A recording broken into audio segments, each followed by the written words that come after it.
Hi, we're in the basement. It's cold. Uh, Gloves. So I have a terrible time with these things. Uh, okay, I got it that time. That is not guaranteed. I'd say about half the time I can get it that way, but it hurts. You know, pulls. I have to pull down and twist at the same time. Now, if it was just me and the wife, we wouldn't need caps like this. Just have a screw cap or a pop top or whatever. But got the kids, so need that kid security. So I'm going to take you on a quick journey about how to improvise a solution, and maybe a little less improvised, but still fun. So yeah, this all came about the other day because I couldn't get into this. I had to use my feet, pressing and turning, and it was pain and no fun. So today, so first off, we have to identify the problem. And it's very simple. Can't open this. The human-proof jar defeats me regularly. So we gotta do some brainstorming. Did a bunch of brainstorming. And we'll use the back of this to take our notes in a minute. So, our brainstorming came up with, well, let's hear. It has to be kid resistant and it has to be accessible. Those are two conflicting units, and preferably cheap and fast. You know how all that is. So I came up with some ideas. A lockable lid, like a key or a combination or something. Decided that was gonna, it was just too complicated. So we had to move on from that. And then a lockable pill container, but again, like a whole container. But again, it would be too complicated, and then you'd have to move the sticker so you knew what was in that container. And I came across improving grips. That's a good idea. That's something we can do. And then I almost always ask about accessible kid-resistant lids at the pharmacy. No joy there. Let's and I encourage you to ask too, because that's the only way that they're going to know there's a problem. So then we need to move on. So we've got, okay, we're gonna try and put grips on this somehow. Try and make grips. So let's think about that. How can we make this more grippable? So let's brainstorm it again. We can 3D print something, like glue it on or something, 3D print parts. We could glue something on, I don't know, like glue on a handle or something. I don't know. Maybe there, I don't know. Well, there's that sticker to contend with again.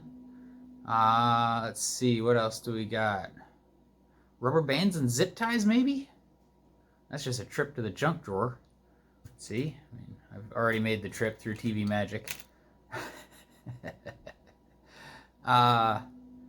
Let's see, what else was there? This was another really good one, but it doesn't work very good because don't have lots of prescription meds or lots of meds that we have to worry about. But, the old timers used to screw like mason jar lids to the undersides of their shop shelves, and then they'd screw mason jars full of nuts and bolts and whatever to the underside of the shelves. So that's definitely a possibility when we need have more kid-resistant lids. So I think for now we're going to go with the rubber bands and zip ties. Those are real easy, but they may not have enough grip. I don't know. I haven't tested this yet. So, let's do the zip ties last.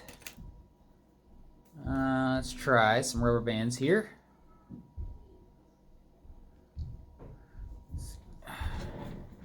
Okay. see me. There we go. I'll put one on the lid. Whoa.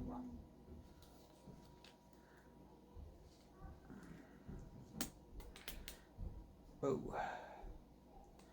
Yeah, things you're going to need for this is just a piece of paper. Paper and pen, really. And this applies to almost anything that you might need to make more accessible.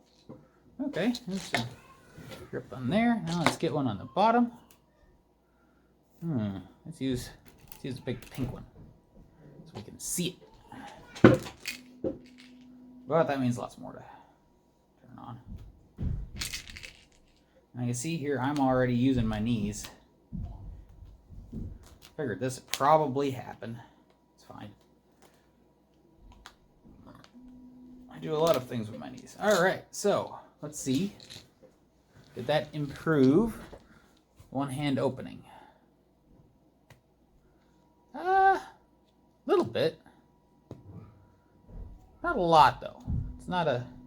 It's mostly the pulling it down thing that's the problem here. Between the legs. Yeah, it's the pushing it down thing that's the problem. It does really help with the grip and the twist. Okay, that was pretty good.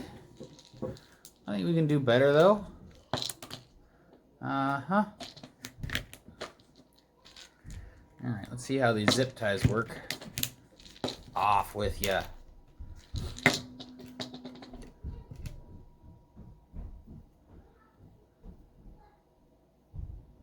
Alright, which way? I always gotta remember which way to make these things go. Pretty sure they go through this way. Maybe? Maybe not. Yeah, there it goes. Alright.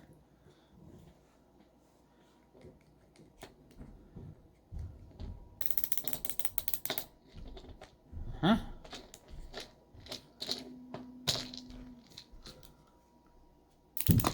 Ow. And this is why my teeth are all worn down.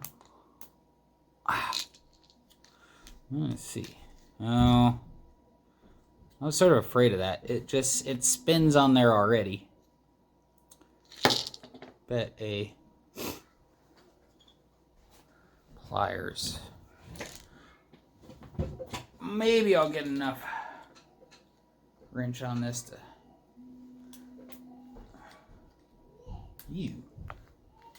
All right.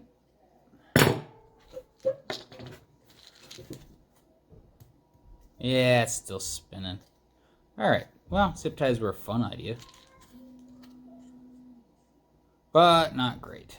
So, of the real cheap and fast solutions, rubber band wasn't half bad. But the zip tie, I don't think that's going to get us there. So, you guys probably know me. And the horrible nerd that I am, I catted up some parts. Catted and printed some parts yesterday. It took about a couple of hours through iterations because wrong size, wrong size. Got the teeth wrong on that. You know, measure 6 times, print once, still get it wrong. So I put them on a string. This is that idea, and that's, you might have saw the drawing at the top of my paper. This is the drawings that I use, nothing too fancy, and it changed. It doesn't have the little squiggly star shape-ish thing anymore. And this one here, I'll make these files available through a link. So that's pretty good there. That fits real good. Lets me press it down. That first one couldn't press down. That shoves in nicely. Look at that. All right. Let's see, can I do it one-handed or without knee?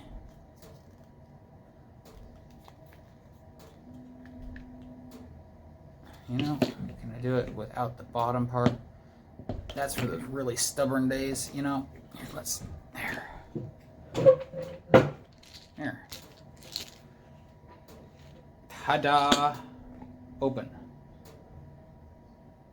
It's not bad. Now, unfortunately, this only fits this particular size and lid, which there are plenty of. Dylan's hands them out with every prescription, just about. So, I mean, probably by extension Kroger and who knows who else. Yeah, these files will be available. But yeah, you have to go through it and you got to test. Oh, we forgot to take our notes. That's okay. We saw what we needed to see and we moved on. We don't always have to be super rigorous about these things because we're just trying to make it work. Okay. Bye.